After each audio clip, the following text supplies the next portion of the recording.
RDX. Reports, debates, exclusives. நிகழ்வுகளை நுட்பமாகவும் ஆழமாகவும் அரசியல் சார்பற்று விவாதிக்கிறது RDX.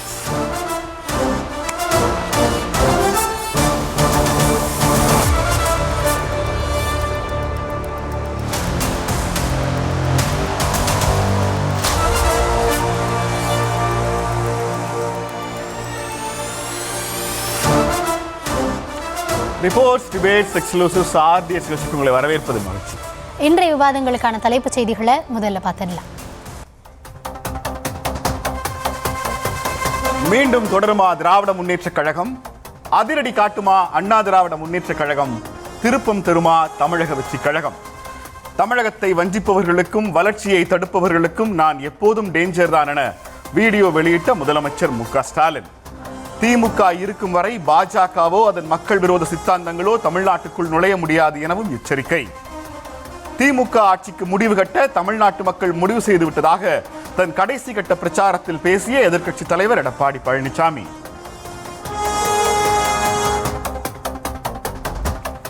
பெண்களுக்கு எதிரான குற்றங்களை தடுக்க வார் ரூம் உட்பட மேலும் 10 தேர்தல் வாக்குறுதிகளை அறிவித்த அதிமுக. ஊழலில் திளைத்த திமுக மற்றும் பலரை ஒதுக்கி வைத்து புதிய சக்தியான தாவேக்காவை ஆதரிக்குமாறு விஜய் கோரிக்கை.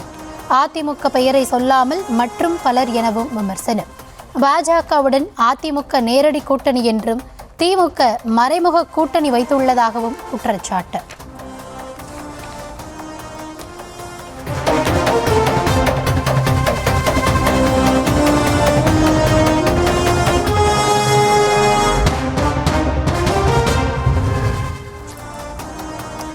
இந்திய ஜனநாயகம் ரொம்ப ஆச்சரியமானது, வியப்பானது, ரொம்ப நுட்பமானது. ஒரு 40 நாளைக்கு முன்னாடி வரைக்கும் தலைமைச் செயலகத்துக்குள்ள தேசிய கொடி கட்டின காரில் போய் கொண்டிருந்த முதலமைச்சர் இப்போ முதலமைச்சர் இல்லை, எதிர்கட்சி தலைவர் இல்லை. கிட்டத்தட்ட எல்லா அதிகாரங்களையும் தேர்தல் ஆணையம் கையில் எடுத்துக்கிட்டாங்க. இன்னும் சொல்ல போனால் இன்னைக்கு 6 மணியோட பிரச்சாரம் முடிஞ்சில்ல. கிட்டத்தட்ட 6 மணிக்கு மேலே முதலமைச்சராக இருந்தவரும் எதிர்கட்சி தலைவராக இருந்தவரும் யாரும் பிரச்சாரமே பண்ண முடியாத ஒரு சூழலுக்கு உருவாயிருக்கு. அடுத்து நாளை ஒரு நாள் அந்த நியூட்ரல் டேன்னு சொல்லுவாங்க, டைலூட் பண்ணுறதுக்காக ஒரு அமைதிக்கான நாளாக இருக்கிறது. இந்த தேர்தல் பிரச்சாரங்கள் எல்லாவற்றையும் நீங்கள் காது கொடுத்து கேட்டிருப்பீங்க. அது எப்படி இருந்தது அப்படிங்கிறத பற்றி அன்றைக்கி RDX பேச போகிறோம். ராப் என்ன சொல்லுதுங்கிறத பார்க்கலாம். ராப் ப்ளீஸ். தமிழ்நாட்டில் சட்டமன்ற தேர்தல் பிரச்சாரம் மாலை 6 மணியுடன் ஓய்ந்தது. கடந்த 1 மாதமாக தேர்தல் களத்தில் தலைவர்களின் பிரச்சார பேச்சுகள் அனல் பறந்தன. வீடியோ ஒன்றை வெளியிட்ட முதல்வர் மு.க.ஸ்டாலின் தமிழ்நாட்டை வஞ்சிப்பவர்களுக்கும் வளர்ச்சியை தடுப்பவர்களுக்கும் நான் எப்போதுமே டேஞ்சர் தான் எனவும் திமுக இருக்கும் வரை பாஜக தமிழ்நாட்டிற்குள் வர முடியாது எனவும் தெரிவித்தார். எதிர்க்கட்சி தலைவர் எடப்பாடி பழனிசாமி திமுக ஆட்சியில் சட்டம் ஒழுங்கு சீர்கட்டு இருக்கிறது எனவும் இந்த ஆட்சிக்கு முடிவு கட்ட தமிழ்நாட்டு மக்கள் முடிவு செய்துவிட்டதாகவும் தெரிவித்தார். தொடர்ந்து தனது பிரச்சார கூட்டங்களில் திமுகவை கடுமையாக விமர்சிக்கும் விஜய் இறுதி பிரச்சார கூட்டத்திலும் தன்னுடைய பாணியிலேயே திமுகவை விமர்சித்து பாஜகவுடன் அதிமுக நேரடி கூட்டணி வைத்திருக்கிறது, திமுக மறைமுக கூட்டணி வைத்திருப்பதாக குற்றம் சாட்டினார். நாம் தமிழர் கட்சியின் ஒருங்கிணைப்பாளர் சீமான் மாற்று அரசியலை முன்னெடுக்கும் தங்களை அங்கீகரிக்க வேண்டும் என கேட்டுக் கொண்டிருக்கிறார். தேர்தல் ரேஸில் முந்துவது யார், யாருக்கு யார் டேஞ்சர் என்பதை விரிவாக அலசுகிறது இந்த RDX.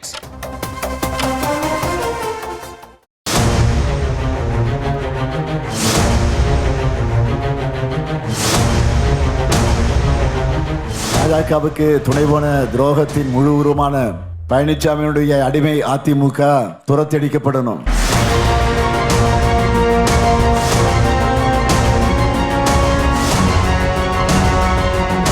நம்முடைய இயக்கத்தை எவர் அழிக்க நினைத்தாலும் அவர்தான் அழித்து போவார்கள்.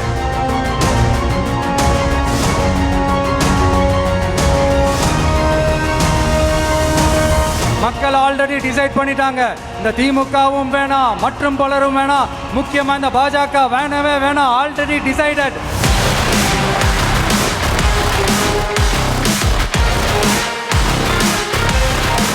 வாகை சூடும் வரலாறு திரும்ப போற இந்த எலெக்ஷன். தனித்து நிற்கிறோம், தனித்துவத்தோடு நிற்கிறோம், உயர்ந்த தத்துவத்தோடு நிற்கிறோம்.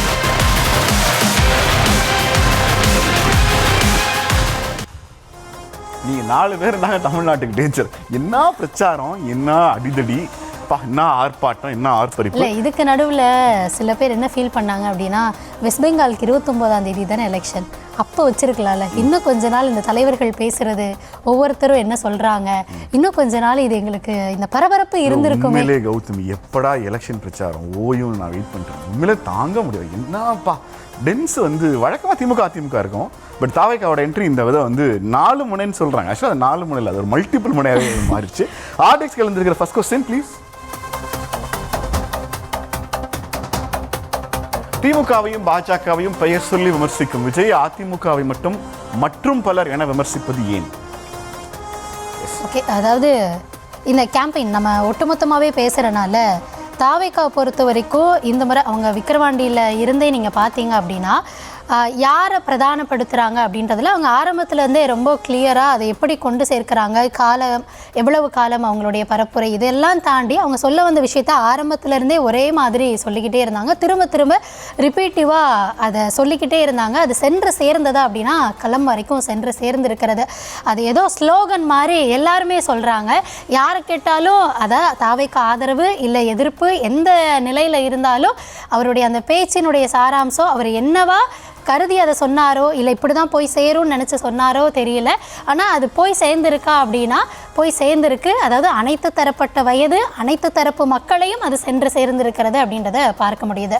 ஆரம்பத்திலேயே அவர் விக்கிரவாண்டி மாநாடில் இருந்தே எங்களுக்கான அரசியல் எதிரி யார், எங்களுக்கான கொள்கை எதிரி யார் அப்படின்றத அந்த முதல் இதில் இருந்தே அவங்க பிரதானப்படுத்தி யாரை எதிர்க்கிறோம் அப்படின்றதில் நாங்கள் ரொம்ப தெளிவாக இருக்கோம் அப்படின்றத ஒவ்வொரு இடங்கள்லையும் எப்போல்லாம் இடம் கிடைக்குதோ அந்த இடத்துலலாம் அவர் அதை ஃபில் பண்ணிட்டே வந்தார். இதுக்கு நடுவில் அரசியல் இதில் விமர்சனங்கள், இவங்க அவங்களா இருப்பாங்க, அவங்களுக்கானவங்க, இவங்க இப்படின்னு பல தரப்பில் என்னென்னவோ விமர்சனங்கள் இருந்தாலும் அதை இன்னைக்கு பேசும் பொழுது கூட அன்னையிலேருந்து இன்னைக்கு வரைக்கும் என்னெல்லாம் விமர்சனம் இருந்தது, ஆனால் நிலைப்பாட்டில் மாறுபாடு இருந்ததா, இதே தான் இனி வரும் காலங்கள்லையும் தொடரும் அப்படின்ற வரைக்கும் தாவேக்கா ஆரம்பித்து முடிக்கும் வரைக்கும் அதே நிலைப்பாட்டில் இருந்திருக்காங்க இந்த பிரச்சாரத்தில் அப்படின்றத நான் பார்க்குறேன். எனக்கு தாவேக்கா தலைவருடைய இன்றைய பேச்சு வந்து இது வரைக்கும் ஆனது கூட ஓகே, இன்றைய பேச்சு வந்து ஒரு தேர்தலுக்கான ஆயத்த பணிகளில் தாவேக்கால நடிகர் விஜய் அரசியலுக்கு வரார் அப்படின்னு அனௌன்ஸ் பண்ண பிறகு எனக்கு சினிமாவில் விஜயை பிடிக்கும், அதனால் நான் என்னோட ஓட்டை விஜய்க்கு போட போகிறேன்னு முடிவு செஞ்ச எல்லோருக்கும் என்னுடைய வாழ்த்துக்கள். ஏன்னா அதில் எந்த சிக்கலும் இல்லை, எந்த பிரச்சனையும் இல்லை. எனக்கு விஜயை பிடிக்கும், நான் ஓட்டு போட போகிறேன்.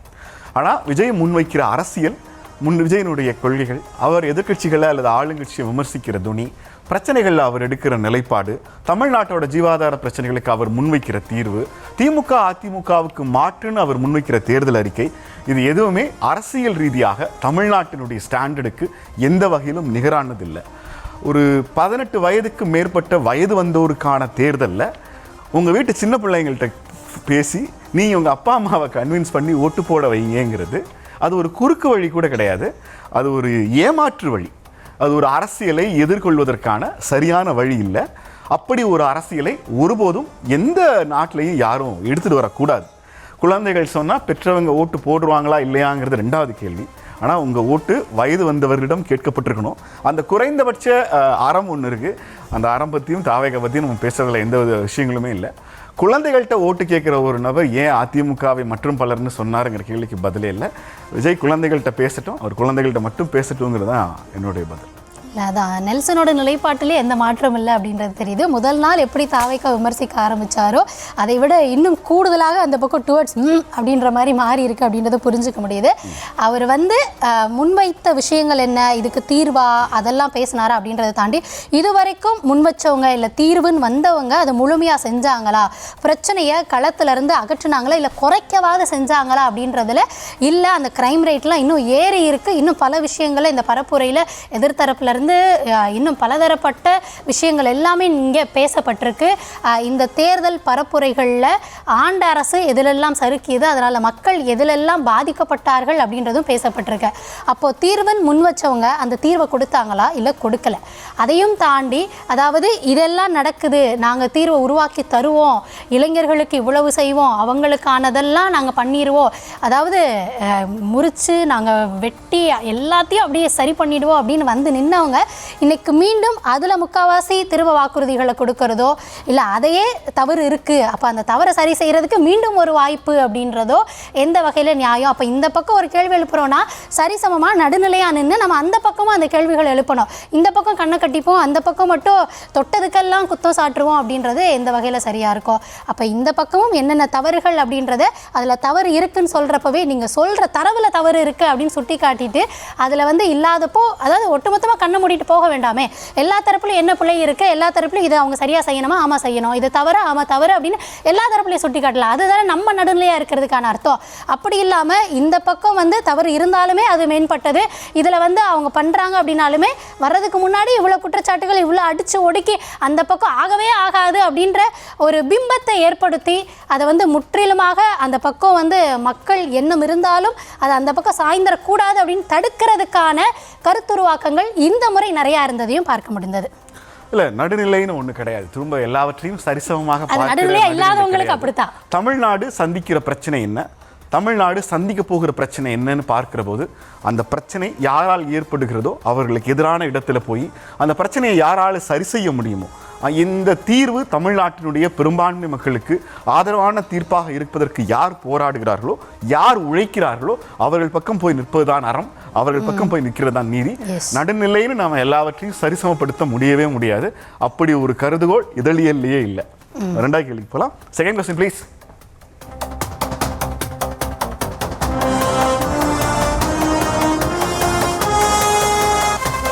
கணிப்புகள் பொய்யாகும், தான் கணித்தது நடக்கும், தாவேக ஆட்சி அமைக்கும் என்ற விஜய் பேச்சின் அர்த்தம் என்ன?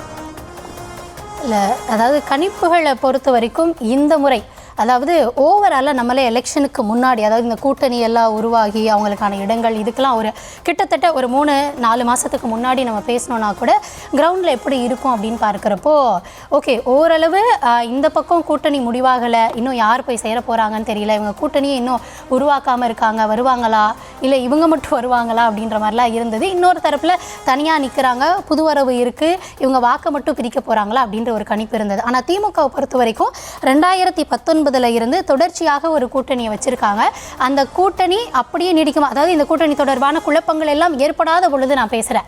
அந்த ஒரு சுச்சுவேஷனில் இது பலமுனை போட்டியாக இருக்குது. ஒரு தரப்பு கூட்டணியோட பலமாக இருக்காங்க, எதிர்த்தரப்பாக இருக்கக்கூடியவர்கள் கூட்டணியை அமைக்காமல் இன்னும் முழுமை பெறாமல் இருக்கிறது. எப்போ வரைக்கும் இது நடக்கும் அப்படின்றது இன்னும் நாம் தமிழர் கட்சியோ தாவேகாவோ அவங்க தரப்பில் நாம் தமிழர் கட்சி தனியாக இருக்க போகிறாங்க, வாக்குகளை பிரிக்க போகிறாங்க, ஆளும் தரப்பாக மாறுவாங்களா அப்படின்னா அதுவும் ஒரு கேள்வியில் வச்சுருந்தோம். தாவேகாவை பொறுத்த வரைக்கும் இன்னும் பல விமர்சனங்கள், அவங்களுடைய நடவடிக்கைகள் பரப்புரை எப்படி இருக்க போகுது, மக்கள் மத்தியில் என்ன போய் பேச போகிறாங்க, வாக்குறுதிகள் என்னவா இருக்க போகுது, இது எல்லாமே வச்சு பார்க்குறப்போ ஓகே திமுக ஓரளவு ஸ்ட்ராங்காக இருக்காங்க அப்படின்ற மாதிரியான பிம்பம் முன்னாடி, அதாவது இந்த 4 மாதங்களுக்கு முன்னாடி எல்லாருக்கும் ஓரளவு ஆமாம் இருக்கலாமே அப்படின்ற மாதிரி பேசப்பட்டது. ஆனால் இந்த கூட்டணிகள் பேசப்பட ஆரம்பித்த பொழுது, அதாவது இந்த கட்சி எப்படி சீட்டு வாங்கினாங்க, கூட்டணியில் இருக்கக்கூடியவர்கள் எப்படி உள்ளே இடம்பெற்றார்கள், இடம்பெற்றதற்கு பிறகு அவர்களுடைய பரப்புரை எப்படியாக இருந்தது, எதிர்த்தரப்பில் அது எப்படி பேசப்பட்டது, எதிர்த்தரப்பை இவங்க எப்படி பேசினாங்க, இது எல்லாமே நகர்ந்து வரும் பொழுது அந்த கூட்டணி கட்சி தலைவர்கள் இறுதி நேரத்தில் பரப்புரை ரொம்ப கவனமாக பார்க்கப்பட்டது. அதாவது நம்ம இந்த பக்கம் அதிமுகவில் தினகரனும் அதாவது எடப்பாடி பழனிசாமி அவர்களும் ஒரே இடத்துல ஒரே நேரத்தில் ஒரே மேடையில் தோன்றி பேசுவாங்களா அப்படின்னு கேட்டோம். ஆனால் கடைசி வரைக்கும் அந்த தரப்பில் பிரதானமான கூட்டணி கட்சிகளாக திமுகவும் காங்கிரஸும் அந்த தலைவர்கள் ஒருங்கே நம்ம மேடையில் பார்க்கவே முடியலை. அதுக்கு பல காரணங்கள், அது சப்பக்கட்டாக கட்டிகிட்டே இருந்தாங்க. கடைசி வரைக்கும் அந்த அமைச்சர் போய் சால்வை போடுறத கூட ஒத்துக்க முடியாமல் தட்டி விட்டு போகக்கூடிய நிலை தான் கூட்டணியில் அங்கே இருந்தது. ஸோ ஒட்டுமொத்தமாக இதெல்லாம் வச்சு நம்ம பார்க்குறப்போ, அதாவது தேர்தலுக்காக வேறு வழி இல்லாமல் நிற்கிறாங்களோ அப்படின்ற மாதிரி, இன்னொன்று அந்த தலைவருக்கே இதில் உடன்பாடு இருக்கா இல்லையான்ற அளவுக்கு கடைசி நேர அந்த செயல்பாடுகள் மேடைகளில் நம்ம பார்த்தது எல்லாமே மாறி போயிருந்தது. ஸோ இப்படியாகத்தான் பல தரப்புல இருந்து கூட்டணிகள் அப்படின்றது சேர்ந்துருக்கு. தனியாக நிற்கிறவங்க நாங்கள் தனித்து நின்று எங்களுக்கான வாக்குகள் எந்த அளவில் வரும்னு அவங்க ஒரு கான்ஃபிடென்ஸில் இருக்காங்க. என்ன சொல்கிறது, இந்த கணிப்புகள் பொய்யாகும் அப்படின்னு இன்றைக்கி அவர் பேசினார். அவர் பேசினதை நம்ம ஒத்தி வச்சிடலாம். இந்த முறை கணிப்புகளை பொறுத்த வரைக்கும் இன்னும் களத்தில் போய் நிறையா பேசியிருப்பாங்க இல்லையா, நான் பெருசாக போகலை. ஸோ அதனால் களத்தில் போய் பேசினவங்க என்ன சொல்கிறாங்க அப்படின்னு பார்த்தோன்னா, இதுவரைக்கும் பல தேர்தல்களை ஒரு 5-6 சட்டப்பேரவை தேர்தல்களில் பார்த்தவங்க சொல்கிறாங்க, இந்த முறை இந்த தேர்தலில் கணிப்பு இதுதான் அப்படின்ற சொல்கிற அளவுக்கே களம் இல்லை. இதில் வந்து ஒரு அலை இருக்குது அப்படின்னு சொல்லவும் முடியாது, அதே மாதிரி அமைதி நிலவுது அப்படின்றது சொல்ல முடியாது. அது போன்ற ஒரு சூழலில் கணிப்புன்ற பெயரில் இங்கே அதாவது திணிப்புகள் தான் நடக்குது. யார் முன்னாடியெல்லாம் யார் கருத்து கணிப்புகள் எடுப்பாங்க அப்படின்னா ஒரு நேர்மையானவர்கள் யோகியர்கள் எடுப்பாங்க. ஆனால் இன்னைக்கு அது அப்படியே அயோக்கியர்கள் எடுக்கக்கூடியதாக இருக்குது. ஒன்று நேர்மையானவர்கள் எடுக்கிறாங்க அப்படின்னா அதில் எந்த விதமான மாறுதல்களும் இருக்காது, என்ன ரிசல்ட் வருதோ அதை அப்படியே நம்ம பார்க்க முடியும்.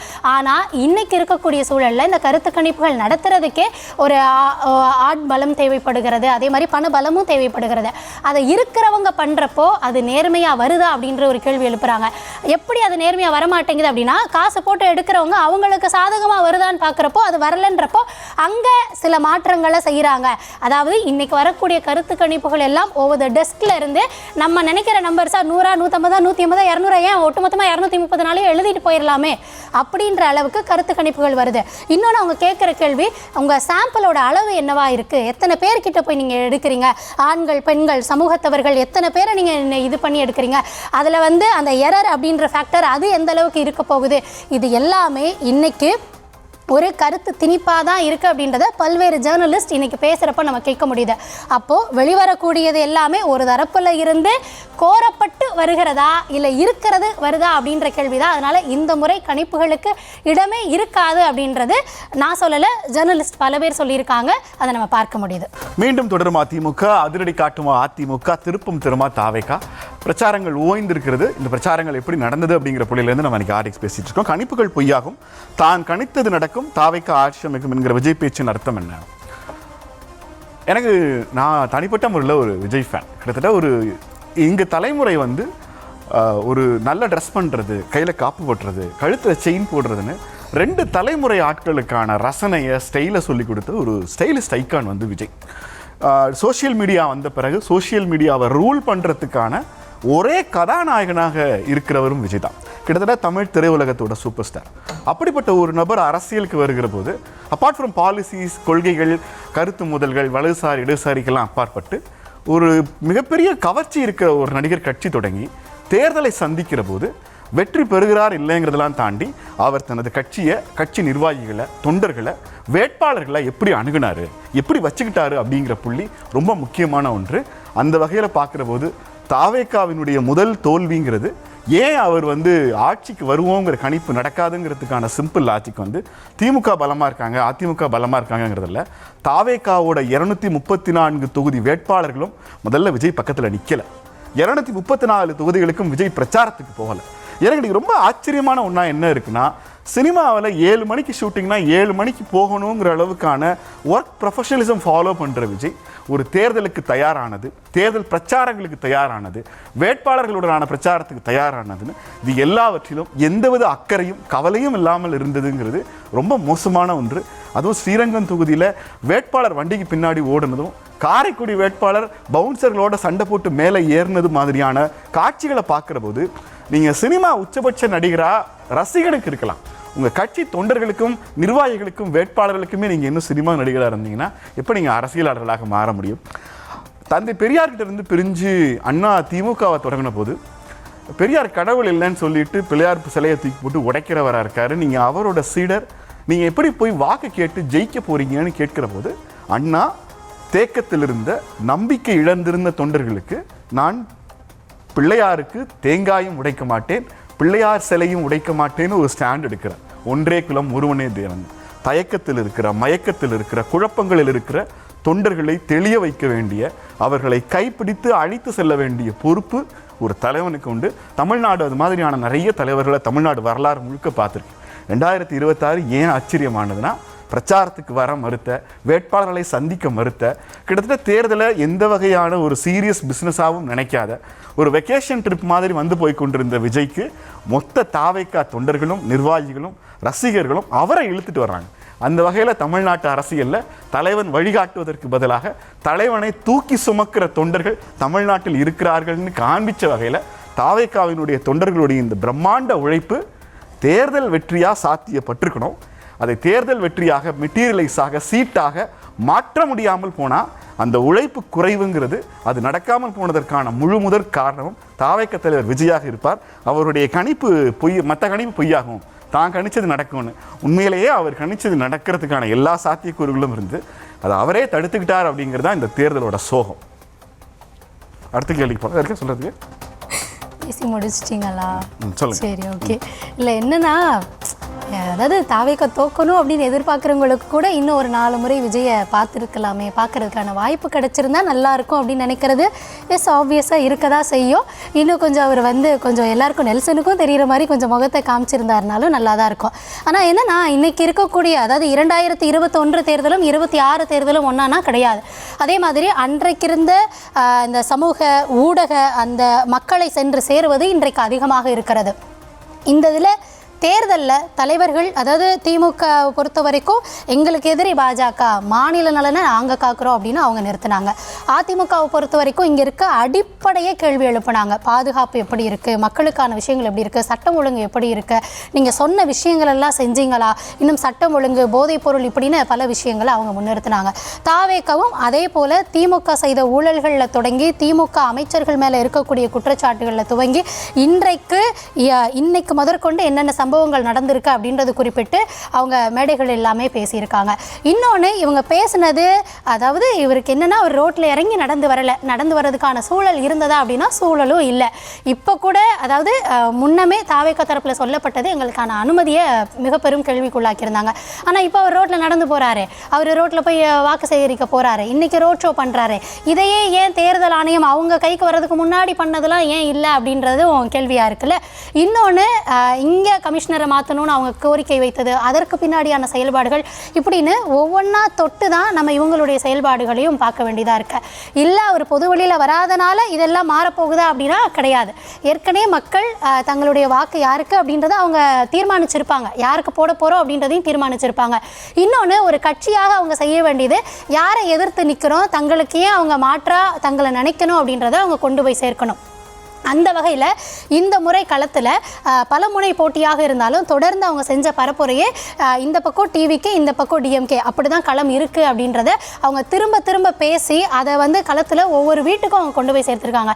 இன்னொன்று, நீங்கள் பரப்புரையே செய்யலை, நீங்கள் களத்துக்கு போகலை, வேட்பாளர்கள் கஷ்டப்பட்டாங்க, வேட்பாளர்கள் வந்து உங்ககிட்ட சொன்னாங்களா நாங்கள் கஷ்டப்பட்டுட்டோம் அப்படின்னு அவங்க ரொம்ப கிளியராக பண்ணாங்க. அதாவது மற்ற தலைவர்களை ஒப்பிட்டு பார்க்கும் பொழுது இவருடைய பரப்புரை களத்தில் தெரு தெருவாக போனாரா அப்படின்னா கிடையாது.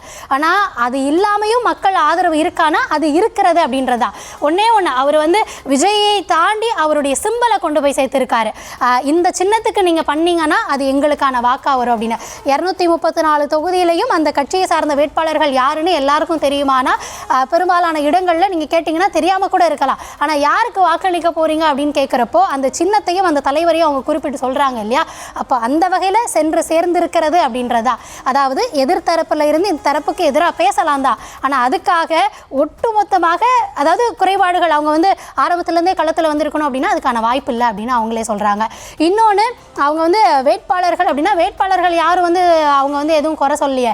அவங்க வந்து ஒன்றே ஒன்று, தமிழகத்தில் ஒட்டுமொத்தமாக 234 தொகுதிக்கும் அவர் ஆரம்பத்துலேருந்து இப்போ வரைக்கும் சொன்னது அதுதான், வேட்பாளர் நான் தான், யார் வேட்பாளராக இருந்தாலும் நான் தான். தமிழக அரசியல் இப்படி அமைக்கவே படலையா அப்படின்னா நீங்கள் தான் 2 நாளைக்கு முன்னாடி பேசுனீங்க. இந்த பக்கம் ஆண்ட அரசினுடைய தலைவருக்கு அவருக்குன்னு ஒரு பிராண்ட் உருவாயிருக்கு அப்படின்னு அதை மட்டும் பெருமையாக பேசுகிறீங்க. இந்த பக்கம் அவரே பிராண்டாக இருக்கார், அந்த கட்சிக்கான எல்லாமாவும் அவரே இருக்கார். அதன் அடிப்படையில் தலைமை அதை சார்ந்து நகரக்கூடிய கொள்கை திட்டங்கள் செயல்பட போகுது. அதன் அடிப்படையில் அவங்க நிப்பாட்டி பேசியிருந்தாங்க. அதன் அடிப்படையிலேயே இந்த பிரச்சாரமும் நடந்தது. ஆனால் அவங்களை ஆதரிக்கக்கூடியவர்களும் மாற்று வேணும்னு நினைக்கிறவங்களும் இன்னும் பல தரப்புலேருந்து வாக்குகளை வெளியே வந்து இங்கே வாக்களிக்க போகிறாங்களா அப்படின்றதுக்கும் அவங்க வந்து தரப்பில் என்னென்ன சொல்லணுமோ, ஏன் தங்களுக்கு ஆதரவு தெரிவிக்கணும், ஏன் அவங்க வேணாம், அவங்க தரப்பில் என்ன குற்றச்சாட்டுகள் இருக்குது, என்னெல்லாம் செஞ்சுருக்காங்க, தமிழகத்துக்கு என்ன செய்யாமல் போனாங்க அப்படின்றதையும் ஒவ்வொரு கட்டங்களையும் பேசியிருக்காங்க. 10 நாள் போய் 10 இடத்துல பேசுகிறத தாண்டி ஒரு இடத்துல பேசினாலும் அது மக்களை போய் அந்த 10 நாள் சென்று சேர்ந்தது அப்படின்றதான் கள நிலவரமாக இருந்துச்சு. உழைக்க மறுக்கிறவர்களை தமிழ்நாடு ஒருபோதும் உழைக்க தயாராக இருந்தவர்களுக்கு அங்கே களத்துக்கு போக வாய்ப்பு மறுக்கப்பட்டதும் அப்படின்றதும் உண்மையாக இருந்துச்சு. மேலாம் இது பார்க்கலாங்க. அடுத்த கொஸ்டின் போகலாம். Next question please. விஜயின் வாக்குகளையும் அதிமுக கூட்டணிக்கு அன்புமணி கேட்பது திமுகவை எதிர்க்க இன்னும் பலம் வேண்டும் என்பதை காட்டுகிறதா? பலம் வேண்டும் அப்படின்றத காட்டுதா அப்படின்னா இருக்கக்கூடியவங்க ஆண்டவங்களே தங்களுடைய திட்டங்கள் இல்லைனா தாங்கள் செய்த ஆட்சி வேலை நம்பிக்கை இல்லாமல் தான் இருக்கக்கூடிய கூட்டணி இன்னும் கொஞ்சம் கூட்டணி அப்படின்னு அடிக்கிட்டே போனாங்க. அந்த வகையில் யார் பலமானவங்க பலவீனமானவங்க, யாருக்கு மக்கள் பலத்தை அதிகப்படுத்த போகிறாங்க அப்படின்றது அவங்களுடைய கையில் தான் இருக்குது. இன்னொன்று பலம் வேணுமா அப்படின்றது இங்கே என்னென்னா எதிர்த்தரப்பில் வரக்கூடிய வாக்குகள், அந்த வாக்குகள் சிதறப்போதா இல்லை ஒரு தரப்புக்கே போக போதா, யாரை நம்பி மக்கள் ஒட்டுமொத்தமாக கொடுக்க போகிறாங்க அப்படின்னு கேள்வி இருக்கிறப்போ ஆப்வியஸாக ஒரு கட்சி தலைவராக ஒரு கூட்டணியில் அங்கம் வகிக்கக்கூடியவராக அவர் என்ன பேசுவார், இப்படி போனால் இது வந்துடும் அதனால் இங்கே வாக்களிங்க அப்படின்றது தான் அவங்க தரப்பில் அவங்க சொல்லக்கூடியதாக இருக்கும். அந்த வகையில் அவர் பேசியிருக்கலாம்.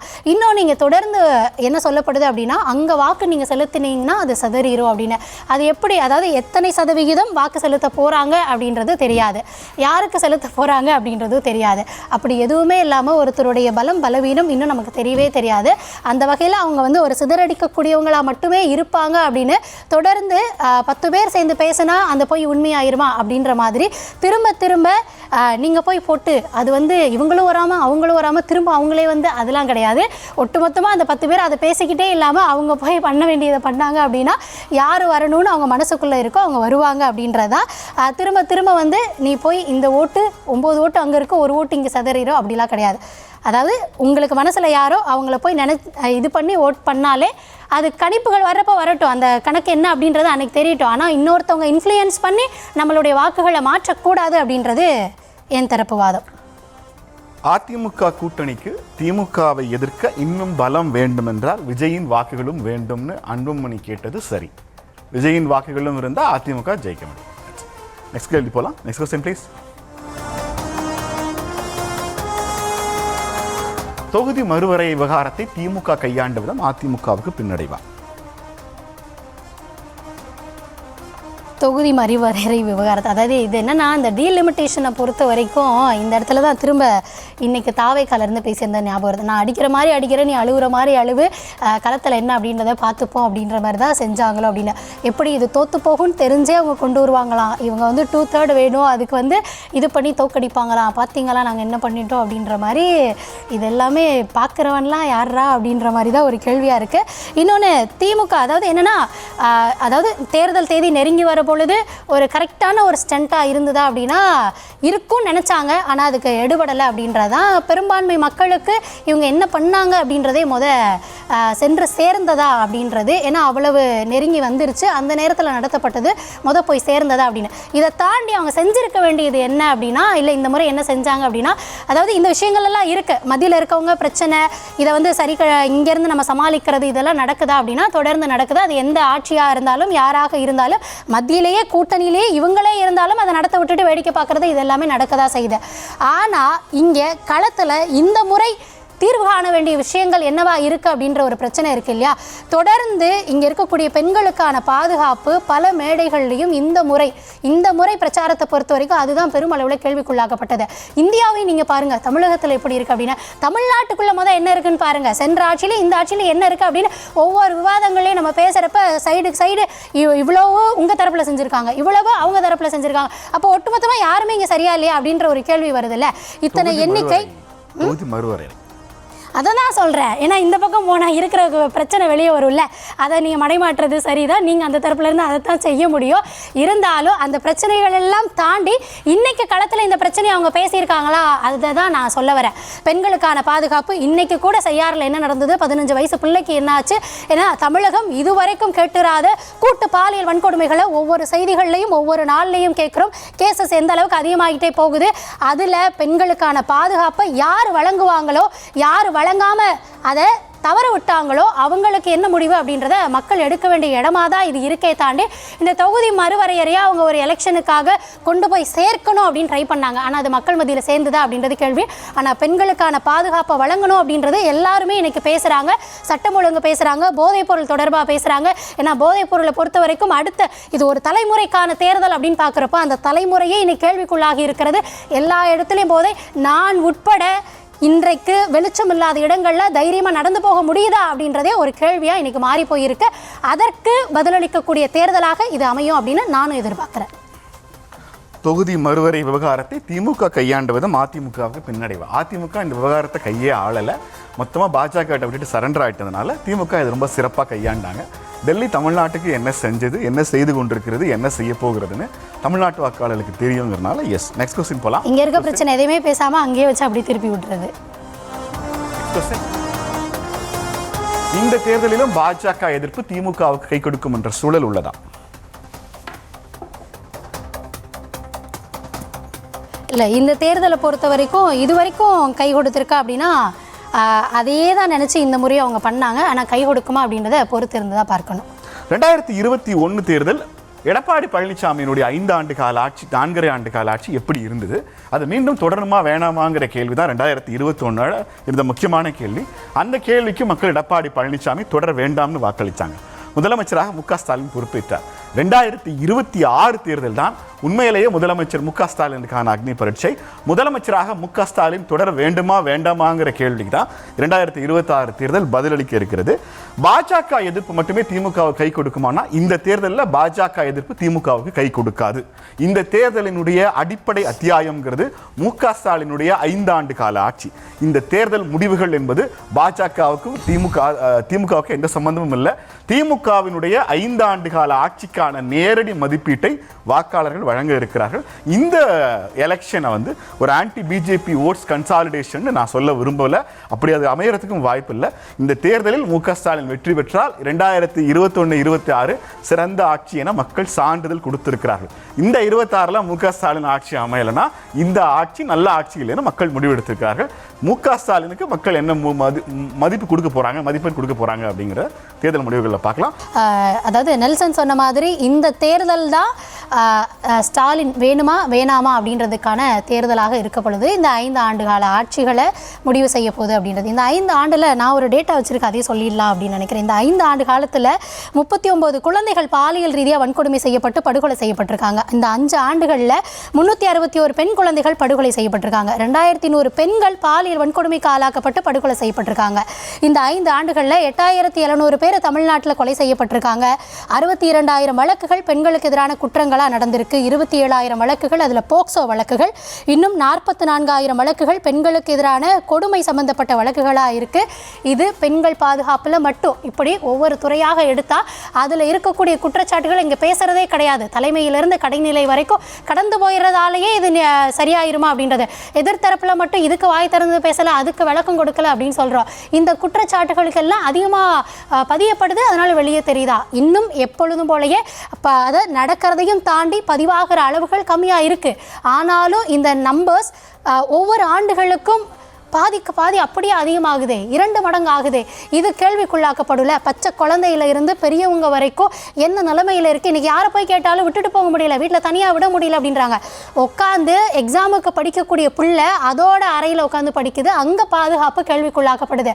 இப்படி எந்த விதத்துலையுமே ஒரு சமூகத்தையும், ஏன் நான் வசிக்கக்கூடிய வீட்டை கூட பாதுகாப்பான ஒரு சூழலை உருவாக்க முடியல அப்படின்னா என்ன அடுத்து என்ன அப்படின்ற கேள்வி எழுவும் இல்லையா? இதையெல்லாம் வைத்து தான் அடுத்து மக்கள் தீர்ப்பெழுத போறாங்க அப்படின்றதும் புரிஞ்சுக்கலாம். அடுத்த கேள்வி போலாம்.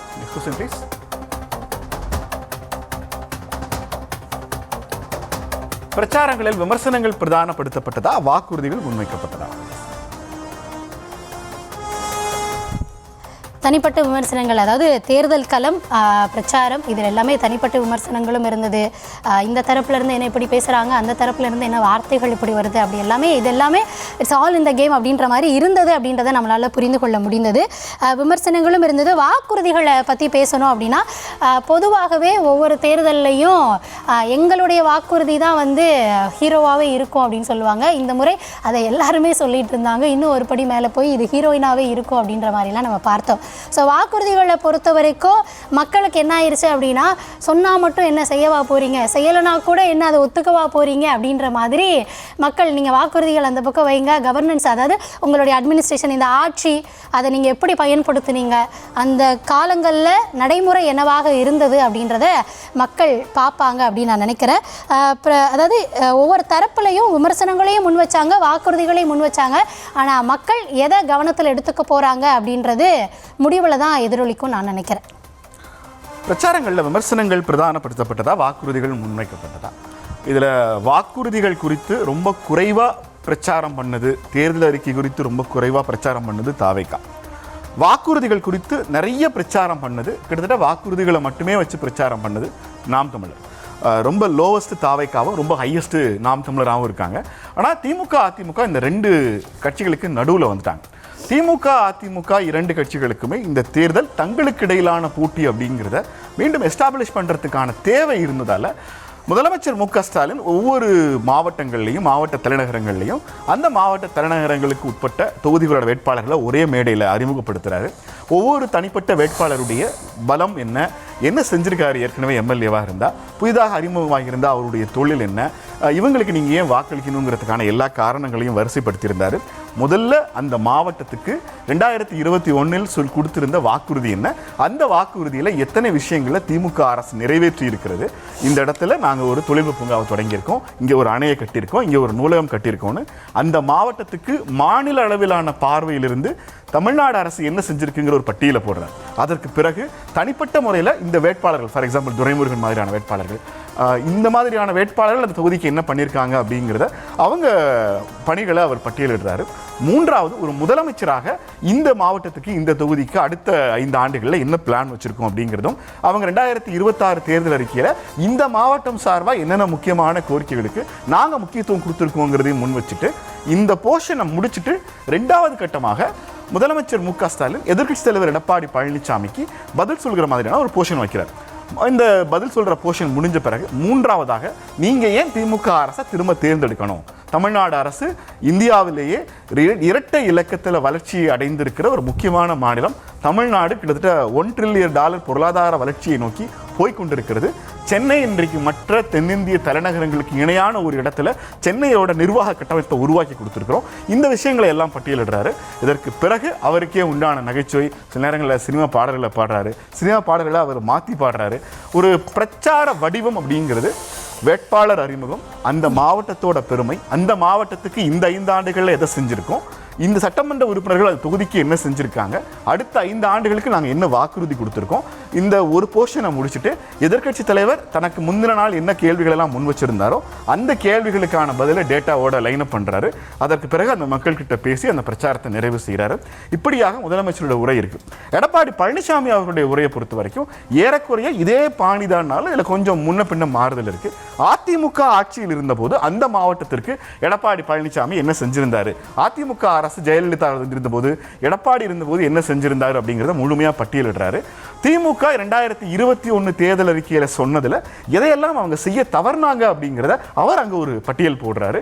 அதற்கு பிறகு வேட்பாளர் அறிமுகப்படுத்துறாரு, கூட்டணி கட்சியினுடைய முக்கியத்துவத்தை பத்தி பேசுறாரு. அந்த தொகுதி மக்கள் கிட்ட ஒரு கான்வர்சேஷன் பாணியில, நான் பேசுறது உங்களுக்கு கேக்குதா, நீங்க ஓட்டு போடுவீங்களா, இந்த மாதிரியான ஒரு உரைநடை பாணியை ரொம்ப எளிதாகவே முன் வச்சிருந்தார் எடப்பாடி பழனிசாமி. நாம் தமிழர் சீமானை பொறுத்த வரைக்கும் அவங்க ஏற்கனவே இதை கொள்கைன்னே சொல்ல மாட்டாங்க, அவங்க இது தத்துவம்னு வச்சிருக்காங்க. ஏற்கனவே தமிழ்நாட்டிற்கு ஒரு புதிய தத்துவத்தை கொண்டு வந்திருக்கிறோங்கிற அடிப்படையில் ஒவ்வொரு தொகுதி வேட்பாளருக்கும் அவங்க நாம் தமிழர் கட்சியினுடைய கொள்கை வரைவு, அந்த வரைவுக்கு இந்த இப்போ ஃபார் எக்ஸாம்பிள் தமிழ்நாடு அரசு வாங்கின கடனுக்கு நான் கடனை அடைக்க மாட்டேன், மஞ்சள் நோட்டீஸ் கொடுத்துட்டு போயிடுவேன் அப்படின்னு நிறைய ப்ராக்டிக்கல் வாய்ப்பில்லாத நிறைய விஷயங்களை சீமான் பேசினாலும் கூட நாம் தமிழர் கட்சியினுடைய கொள்கை வரைவு திட்டத்துக்குள்ள நின்று அவருடைய உரை முழுக்க இருந்தது. இந்த 3 பேருடைய பிரச்சாரமும் கடந்த 20-25 நாளாகவே ரொம்ப கூர்மை அடைஞ்சிருக்கு அப்படின்னு சொல்லணும். மற்ற தேர்தல்களை கம்பேர் பண்ணுகிற போது எதிர்க்கட்சி தலைவருடைய ஒரே ஒரு ரிமார்க், அது அந்த கொரோனாவில் போயிருக்கலாங்கிற அந்த ஒற்றை வரியை தவிர மற்றபடி எந்த பெரிய அளவுக்கான தனிநபர் தாக்குதல்களும் இந்த எலெக்ஷனில் இருக்கல. முடிஞ்ச வரைக்கும் முதலமைச்சரும் எதிர்க்கட்சி தலைவரும் தங்களுக்கு இடையிலான அந்த ஸ்டாண்டர்டில் நின்று பேசினாங்க. அந்த வகையில் இந்த பிரச்சாரம் விமர்சனங்கள் பிரதானப்படுத்தப்பட்டதா, வாக்குறுதிகள் முன்வைக்கப்பட்டதாங்கிற கேள்விக்கு ஒரு பிரச்சாரத்தில் விமர்சனங்கள் இருக்கும். ஆனால் 2026 தேர்தல் பிரச்சாரங்கிறது தத்தம் வாக்குறுதிகளில் நாங்கள் எங்கே நின்னோங்கிற புள்ளியிலிருந்து முதலமைச்சரும் எதிர்க்கட்சி தலைவரும் அணுகுனாங்கிறதா என்னுடைய பார்வை. வாக்குறுதிகள் முன்வைக்கப்பட்டிருக்கிறது. சரி, இதை தாண்டி இப்போ நீங்கள் பேசின விஷயங்களுக்கு சொல்லணும் அப்படின்னா, மேடையில் நின்று 10 வேட்பாளர்களை அறிமுகப்படுத்துகிறப்போ களத்தில் என்ன நிலவரம், அங்கே வரவேற்பு இருக்கா எதிர்ப்பு இருக்கா அப்படின்றத பார்க்கணுன்னா அந்தந்த வேட்பாளர்கள் அந்த தெருவுக்குள்ளே போவாங்க இல்லையா, அப்போது மக்கள் எப்படி வரவேற்பு கொடுக்குறாங்க, இல்லை மக்கள் கொடுக்குறாங்களா, அது ஏற்படுத்தப்பட்டதா அப்படின்றது இன்னொரு கேள்வி. இன்னொன்று, அப்படியே ஏற்படுத்த முடியாத சூழல் அந்த பக்கம் போகிறப்ப மக்கள் இந்த பக்கமே வராதீங்க அப்படின்ற எதிர்ப்பெல்லாம் கூட களத்தில் இருந்தது. அதில் நம்ம முன்னாடியே சொன்ன மாதிரி அது அமைச்சர் தொகுதியாக இருக்கே, அங்கே எப்படி வேட்பாளர்கள் நிறுத்தி எப்படி ஜெயிப்பாங்க, அவங்களுக்கே மக்கள் எப்படி எதிர்ப்பை காமிச்சாங்க அப்படின்றதெல்லாம் நம்ம பார்த்துருந்தோம். இன்னொன்று இந்த வாக்குறுதிகள் சம்மந்தமாக பேசுகிறப்போ, சென்ற முறை கொடுத்த வாக்குறுதிகள் நிறைவேற்றப்பட்டதா, அதற்கான போராட்டங்கள் எல்லாம் எப்படி நடந்தது, மக்கள் எதிர்பார்த்ததெல்லாம் நிறைவேறாமல் போய் அவங்க மேலே எப்படி வரி வரியாக அந்த சுமை ஏறி இருக்கிறது அப்படின்றதும் மக்களுக்கு தெரியும். அந்த வகையில் ஒவ்வொருத்தரும் ஒவ்வொரு புக்லெட் போட்டாங்க. மக்கள் எல்லா புக்லெட்டையும் உட்காந்து வாசித்து பார்த்துட்டு தான் போய் ஓட் பண்ண போகிறாங்களா அப்படின்றது கேள்வி. இன்னொன்று, அதிமுகவும் திமுகவும் என்ன செஞ்சோம் அப்படின்றத சொல்கிறாங்க அப்படின்னா, எஸ் அவங்க ஆண்ட கட்சிகள், தொடரணும் அப்படின்னு நினைக்கக்கூடிய கட்சிகள். ஸோ ஆண்டனால அவங்களுக்கு அந்த ஹிஸ்ட்ரி இருக்கும், அந்த ஹிஸ்ட்ரியை சொல்லுவாங்க. அடுத்ததாக தொடர்ந்து முன்வைக்கப்படுறதே என்ன அப்படின்னா, இவங்க சம்பாத்தியத்தை விட்டுட்டு வராங்க அப்படின்றப்போ அங்கே சம்பாதிக்கிறதா அப்படின்னா, அப்போது இன்றைக்கு அப்போ இருந்தவங்களாம் சம்பாதிச்சிருக்காங்களா அப்படின்ற ஒரு கேள்வியும் சேர்ந்தே வருது. இன்னொன்று சொன்னது, அந்த வரவேற்பு அங்கே இருக்கிறப்போ அது முறையாக அவங்க நிறுத்தி பேசி யாரெல்லாம் அப்படின்றத சொன்னாங்க அப்படின்றது என்னென்னா, போய் அங்கே துணை முதலமைச்சரே போய் பேசி ஒரு வேட்பாளரை சொல்லி இவர் தேர்தலுக்காக மட்டும் வர்றவர் இல்லை அப்படின்னு சொல்கிறப்பவே கீழேருந்து ஒரு குரல் 5 வருஷமாக இந்த பக்கம் வரவே இல்லையே அப்படின்றதெல்லாம் வருது. ஸோ களத்தில் மக்கள், அதாவது எதுவுமே ஆண்ட அரசுக்கு எதிரான மனநிலையே இல்லை, எல்லாமே அவ்வளவு தூய்மையாக ஒரு ஆட்சி நடந்திருக்கு அப்படின்னா, களத்தில் இன்றைக்கி போகக்கூடிய இடங்களில் அந்த வேட்பாளர்கள் எதிர்ப்பை சந்திக்கிறாங்களா அப்படின்னா, சில இடங்களில் உள்ளே போக முடியல அப்படின்றதையும் நம்மளால் பார்க்க முடியுது. என்ன செஞ்சீங்க அதை சொல்லுங்கள், அப்போ எங்களுக்கு செய்ய மாட்டீங்களா, அங்கே களத்தில் பிரச்சனை இருக்கக்கூடியவங்க அன்னைக்கு ஒரு நிலைப்பாட்டில் இருந்தீங்க, வந்ததுக்கப்புறம் உங்களுடைய நிலைப்பாடு மாறுச்சு அப்படின்ற கேள்விகளையும் முன் வச்சு பேசியிருந்தாங்க. இதுபோல் பல இடங்களில் நடந்தது. இந்த விமர்சனங்கள் அப்படின்றதே அவங்களுடைய ஆட்சியில் இருந்த குறைபாடுகளை முன்னிறுத்தணும் அப்படின்றதுல, இங்கே போகிற இடத்தெல்லாம் ஒரு ஃபோட்டோவை காட்டி பார்த்தீங்களா எப்படி இதாக இருக்குது அப்படின்னு முன்வைக்கிறதோ, இந்த தரப்பில் ஆப்வியஸாக 10 தடவை இதை பண்ணால் ஒரு தடவை அந்த பக்கம் இருந்து பதிலடி வரத்தானே செய்யும். அதை மட்டும் நம்ம ஹைலைட் பண்ணி அந்த மார்க்கர்லாம் போட்டு காமிக்கிறோம். ஆனால் அந்த பக்கம் அது சரியாக செய்யப்பட்டதா அப்படின்ற கேள்வியும் முன்னிறுத்தணும். இப்படி அதாவது விமர்சிக்கிறதுக்கு ஆட்சி ரீதியாக அவங்க செஞ்ச இல்லை ஏதாவது தப்பு பண்ணியிருக்காங்களா இல்லை நல்லது பண்ணியிருக்காங்களா அதை விமர்சிக்கலாம். அவங்களுடைய தனிப்பட்ட தாக்குதல்கள் நடந்ததா அப்படின்றது யார் ஆரம்பித்தா 10 தடவை பண்ணால் ஒரு தடவை பதிலடி எப்படி இருக்கும் அப்படின்றத இந்த தரப்புலேருந்து கொடுத்துருந்தாங்க அப்படின்றதையும் பார்க்க முடிகிறது. ஸோ அந்த வகையில் விமர்சனம் இருந்தது. வாக்குறுதிகளை பொறுத்த வரைக்கும் மேடையில் நின்று நான் இது பண்ணலை அப்படின்றத தாண்டி களத்தில் போய் மக்கள்கிட்ட அந்த வேட்பாளர்கள் போகிறப்ப உள்ளே போக முடியாத சூழலும் இருந்தது அப்படின்றதையும் நம்மளால் கண்கூட பார்க்க முடிஞ்சிச்சு. இந்த தேர்தல் பிரச்சாரம் ஏறக்குறைய ஒரு பெரிய எதிர்பார்ப்போடு ஒரு பெரிய மாற்றங்களை நோக்கி இந்த தேர்தல் பிரச்சாரம் நகர்ந்திருக்கிறது. ஒவ்வொரு கட்சிகிட்டையும் ஒவ்வொரு விதமான மாற்றம் இருக்குது எதிர்பார்க்குறாங்க. திமுகவை பொறுத்த வரைக்கும் 234 கடந்த முறை அவங்க 125 தொகுதிகள், கிட்டத்தட்ட பெரும்பான்மைக்கு ஒரு 7 அல்லது 8 தொகுதிகள் தான் கூடுதலாக அவங்க ஜெயிச்சிருந்தாங்க. அப்போ அதன் அடிப்படையில் இந்த முறை 200+ அப்படிங்கிறத இலக்கு அவங்க ஒரு மாற்றமாக எதிர்பார்க்குறாங்க. அதிமுக 5 ஆண்டுகள் கழித்து திரும்பவுமாக மீண்டும் ஆட்சிக்கு வரும். திமுக வீழ்த்தி திமுக 5 வருஷம் முடிஞ்சதுன்னா அடுத்த அதிமுக தான். இன்னும் சொல்ல போனால் அதிமுக தொடர்ச்சியாக 5 ஆண்டுகளுக்கு மேலே அவங்க எதிர்கட்சியாக இருந்ததே இல்லை அப்படிங்கிறனால அந்த சாதனையை நிகழ்த்த திமுக விட்டுற மாட்டாங்க. அதிமுக திரும்ப ஆட்சிக்கு ஒரு மாற்றம் நடக்குங்கிற ஒரு கோரிக்கை இருந்தது. தொடர்ந்து கடந்த 15 ஆண்டுகளாக நாம் தமிழர் ஒரு பெரிய மாற்று அப்படின்னு அவங்க தொடர்ந்து பிரச்சாரம் பண்ணிட்டு இருக்காங்க. அவங்களுக்கும் இந்த பிரச்சார வடிவம் ஒரு மாற்றத்திற்கான பெரிய திறவுகோல். இந்த தேர்தலுடைய மிகப்பெரிய மையப்பொருள் தாவேகா தலைவர் விஜய் 2 திராவிட கட்சிகளுக்கு மாற்றான ஒரு மாற்றம் நான் கொடுப்பேன் அப்படின்னு பிரச்சாரத்தை பண்ணியிருக்காரு. இந்த எல்லா மாற்றங்கள் அப்படிங்கிற வார்த்தைகளையும் தமிழ்நாட்டு மக்கள் திரும்ப திரும்ப கேட்டிருப்பாங்க. மக்கள் எந்த மாற்றத்துக்கு வாக்களிக்க போறாங்க அப்படிங்கிறத நாளை ஒரு நாள் கழிச்சு நாளான்னைக்கு மக்கள் முடிவு செஞ்சிருவாங்க. நாளை இன்னொரு நிகழ்ச்சியில் இன்னொரு தலைப்பில் சந்திக்கலாம். நன்றி, வணக்கம்.